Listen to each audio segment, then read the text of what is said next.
नमस्कार साथियों, वेलकम हमारे इस YouTube channel politics experience motivational video पर। मैं हूं बजरंग बंजारा और आज के हमारे बहुत ही खास मेहमान हैं और देश की सेवा में लगातार जो है तत्पर रह चुके हैं और अभी वर्तमान में अपने क्षेत्र में भी बहुत सारे ऐसे सेवाएं कर रहे हैं।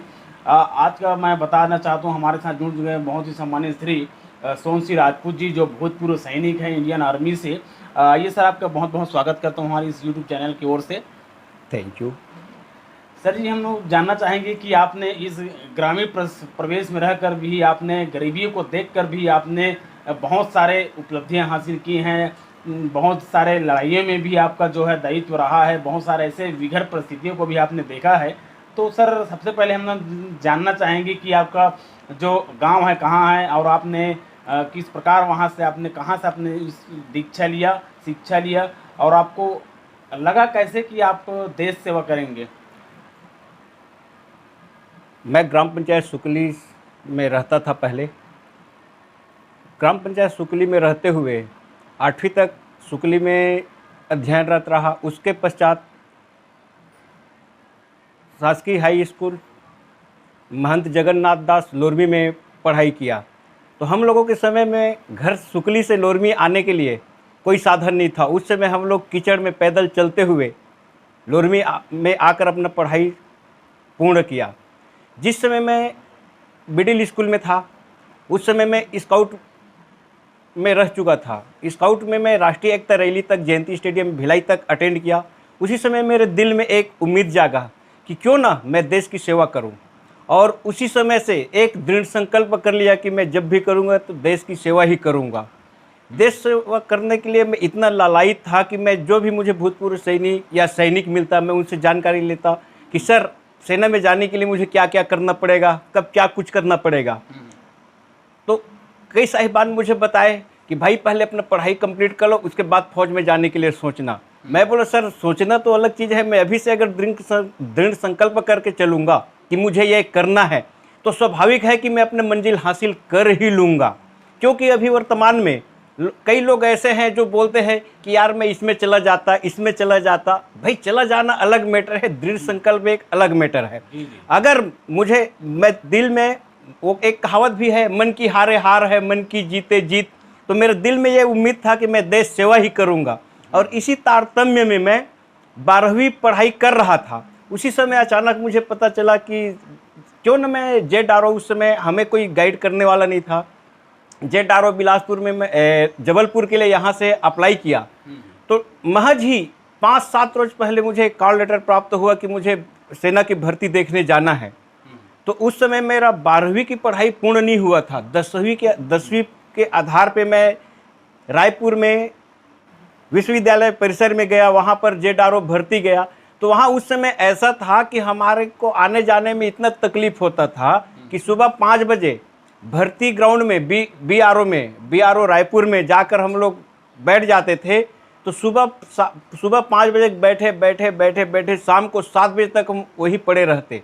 मतलब भर्ती के लिए हम इतने लालायित थे, और हमारा मेहनत ऐसा रंग लाया कि पहली बार की भर्ती में दौड़ में आ गया, रिटर्न में आ गया, हाइट फाइट चेस्ट जंप। लगन एक ऐसा चीज़ है जो किसी चीज़ के बारे में कोई जानकारी न होते हुए भी पहले भर्ती में ही देश सेवा में मैं शामिल हो गया। जी जी, आपका जो है 1994 में आपका जो है, आप सेवा करने के लिए आप पूरा चयनित हो गए थे। उसके बाद आपका फर्स्ट जो है ट्रेनिंग कहाँ आपको मिला? जैसे मेरा इंडियन आर्मी में चयन हुआ, तो इंडियन आर्मी में चयन करने के बाद मुझे राजपूत रेजिमेंट सेंटर मिला, जो वर्तमान में यूपी एरिया फतेहगढ़ में है। फर्रुखाबाद डिस्ट्रिक्ट पड़ता है, फतेहगढ़ में है, जहाँ पर राजपूत रेजिमेंट सेंटर का ट्रेनिंग एरिया है।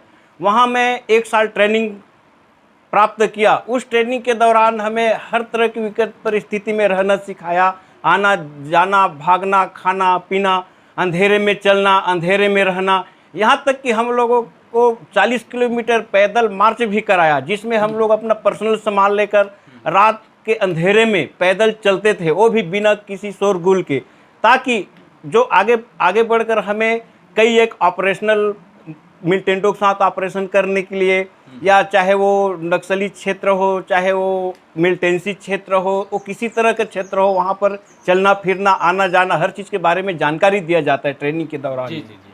तो आपका सर आपका पोस्टिंग प्रथम आपका कहाँ हुआ? फर्स्ट पोस्टिंग मेरा सियाचिन ग्लेशियर में हुआ। सियाचिन ग्लेशियर के नाम सुनते ही कई लोगों का रूह कांप जाता है, और ये सत्य घटना है कि जिस समय मेरा सियाचिन ग्लेशियर पोस्टिंग हुआ, कई लोग बोले भी, यार आप तो ग्लेशियर जा रहे हो। मैं बड़ा खुशी खुशी से बोला कि देश का सेवा करने के लिए, वो भी हिमालय जैसे इलाके में मैं जा रहा हूँ, तो मेरे लिए खुशी की बात है। क्योंकि उस समय सियाचिन ग्लेशियर में जिस समय मैं वहाँ का अपना टर्नओवर किया, उस समय वहाँ का टेम्परेचर -60 डिग्री था। क्योंकि अमूमन -0 से ही बर्फ़ बनने स्टार्ट हो जाता है। -60 डिग्री में जब मैं पदस्थ था, खैर वहाँ कई तरह की परेशानियों का सामना करना पड़ा, लेकिन दिल इसलिए भी खुश हुआ कि हम लोग ठीक पाकिस्तान के सामने थे। एयर डिस्टेंस की दूरी टोटल 1600 गज ही दूरी था, जो महज 1.5 किलोमीटर का ही लगभग आता है। तो ऐसे विकट परिस्थितियों का सामना करते हुए जब देश सेवा किए, तो उस समय एक एक पल एक एक युग के समान भी व्यतीत हुआ, और हर तरह की अनुभव भी शेयर हुआ कि चलो हम वास्तविक में किस किस परिस्थिति में अपने आप को ढाल सकते हैं, रह सकते हैं। जी, जी, जी। उसके बाद सर आपने जो है पुलवामा जैसे जगह में भी रहकर आपने अपना काम जो है वहाँ पे ही किया, तो किस प्रकार वहाँ पे आपका अनुभव और आपका कायम जो किस प्रकार आपने किया? पुलवामा डिस्ट्रिक्ट सोफिया तहसील में मैं 3 साल भी वहाँ भी पदस्थ था। वहाँ मिलिटेंसी इतना ज़्यादा था उस समय, जिस समय मैं 2003 में था। 2003 में वहाँ की विकट परिस्थिति था। वहाँ पर जिस तरह की मिलिटेंसी था, वहाँ पर लोगों का आना जाना, मतलब फर्स्ट सेफ्टी देन वर्क, इस तरह का था कि आदमी को वहाँ पहले अपनी सुरक्षा के ऊपर ध्यान देना पड़ता था। और उस इलाके में ऐसा कुछ है कि जो अपने सुरक्षा को ध्यान में रखते हुए अगर कार्य कर रहा है, तो अमूमन 99% जवान सक्सेस हुए हैं। क्योंकि सुरक्षा ही अपना बचाव का एक जरिया है। क्योंकि हम वहाँ दुश्मनों से लड़ने गए हैं, ये बात हमारे को हमेशा ध्यान में रखना चाहिए।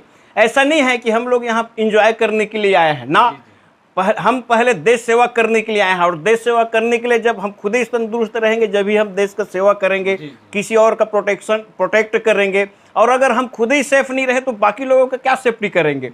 इसलिए अपना सुरक्षा पहले करते हुए फिर आगे बढ़ना है और लोगों को सुरक्षा प्रदान करना है। जी। सर आपने अब तक आपके सामने कितने मतलब मुठभेड़ हो चुके हैं जिसके आपने सामना किया है, तो किस प्रकार आपने वहाँ पर दम लगा करके आपने सामना किया? तो ऐसा है, देखिए, फर्स्ट पोस्टिंग सियाचिन ग्लेशियर में जिस समय मैं था, वहाँ पाकिस्तान से आए दिन गोलाबारी होता रहता था, जिसमें मेरे साथ ट्रेनिंग किए हुए 2 जवान शहीद भी हुए थे। एक मेजर साहब थे जिनका दाहिना पैर घुटने से नीचे स्प्लेंडर से काटना भी पड़ा था, और कई 2-3 और जवान वहाँ शहीद हुए थे। और उसी समय इंडियन आर्मी में यह हुआ कि जो जवान कहीं भी शहीद होता है, उसके अंतिम दर्शन के लिए उसके डेड बॉडी को उसके होम स्टेट तक या उसके घर तक पहुंचाया जाएगा। उससे पहले क्या करते थे, 1996 से पहले जो भी जवान अगर बॉर्डर एरिया में या सीआई ऑप्स में, काउंटर इंसर्जेंसी इलाके में अगर उधर शहीद हो जाता था, तो उसको वहीं दफना दिया जाता था। लेकिन जिस समय हमारे पलटन सियाचिन ग्लेशियर में था, वहाँ भी हमारे 1-2 जवान को वहीं पर दफनाया गया। उसके पश्चात हमारे जो सीओ साहब थे, वो ये बोले कि भाई क्यों ना लास्ट समय में जवान को अपने मिट्टी तक वहाँ पहुँचाया जाए, उनके घर वाले उनके अंतिम दर्शन कर सके। इस उद्देश्य को लेकर शहीद परिवार, जो भी जवान शहीद होता था उस इलाके में, किसी भी प्रकार को शहीद हुआ हो, तो उसको उसके घर तक पहुंचाया जाता था, जो गवर्नमेंट का ही काम है और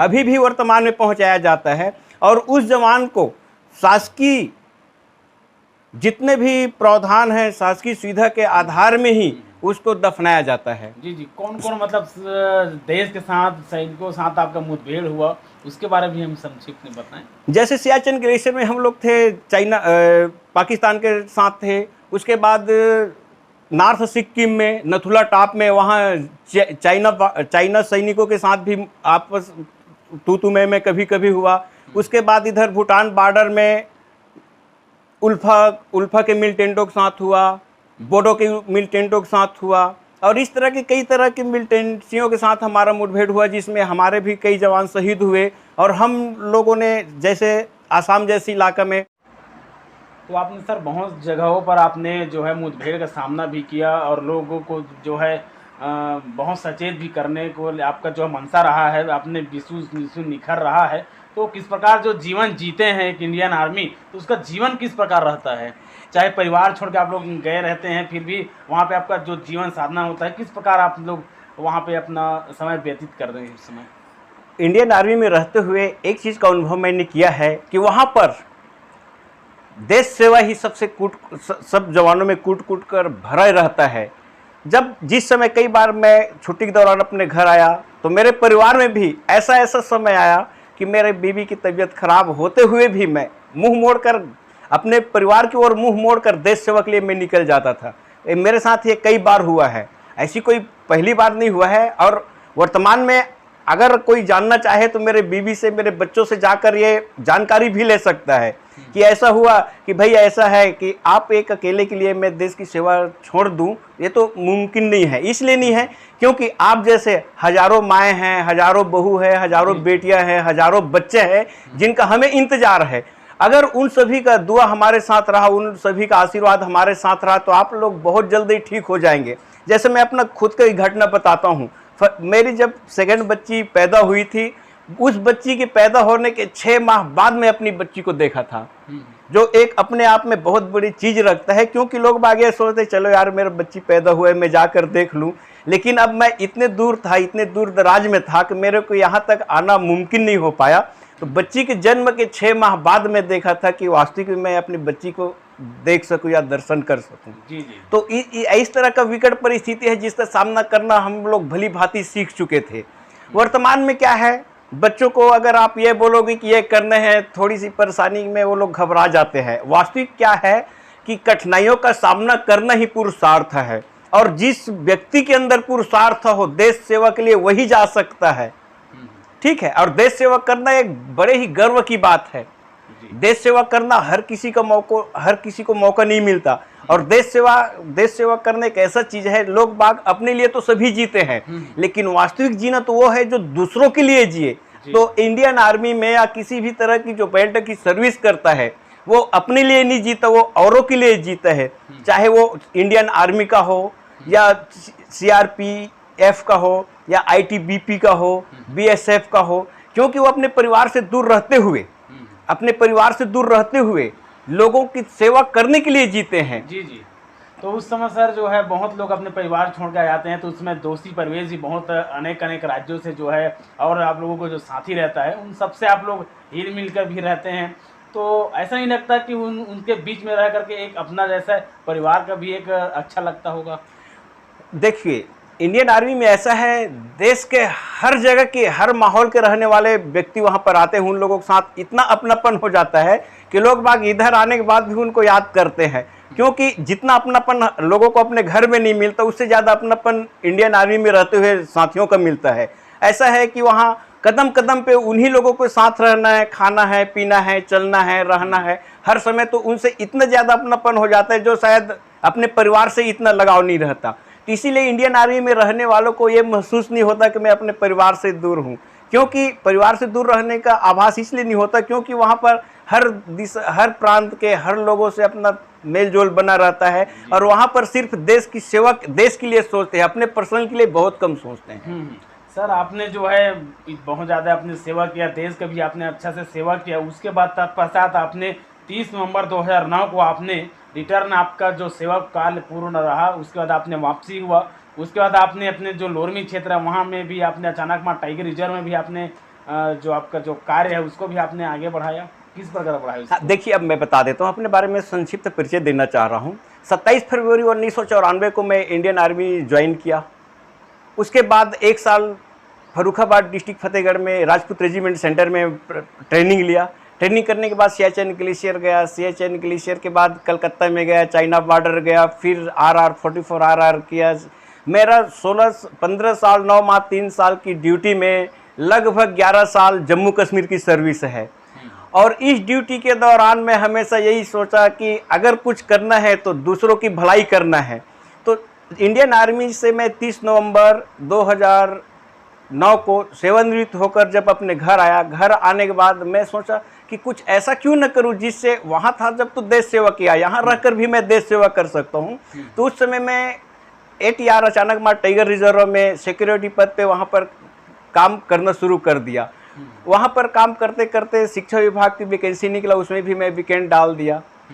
वर्तमान में मैं शिक्षक हूँ, सहायक शिक्षक LB हूँ, और इसी सहायक शिक्षक LB रहते हुए शासकीय उच्चतर माध्यमिक महाराणा प्रताप उच्चतर माध्यमिक शाला झापल में भर्ती पूर्व प्रशिक्षण निःशुल्क दिया, जिससे मैं ये सोचा कि अपने आसपास के जितने गरीब तबके के, उच्च तबके के जो देश की सेवा करना चाह रहे हैं, उन नए नए जवानों को प्रशिक्षण, निःशुल्क प्रशिक्षण दिया। मेरे प्रशिक्षण से जी कितने मतलब आपने निःशुल्क जो है प्रशिक्षण देने भी प्रारंभ कर दिया, देश से वहाँ भी किया, लेकिन उसके बाद अपने देश स्तर, अपने गांव स्तर में भी आकर आपने इस प्रकार काम किया, तो कितने लोग इससे लाभान्वित हुए?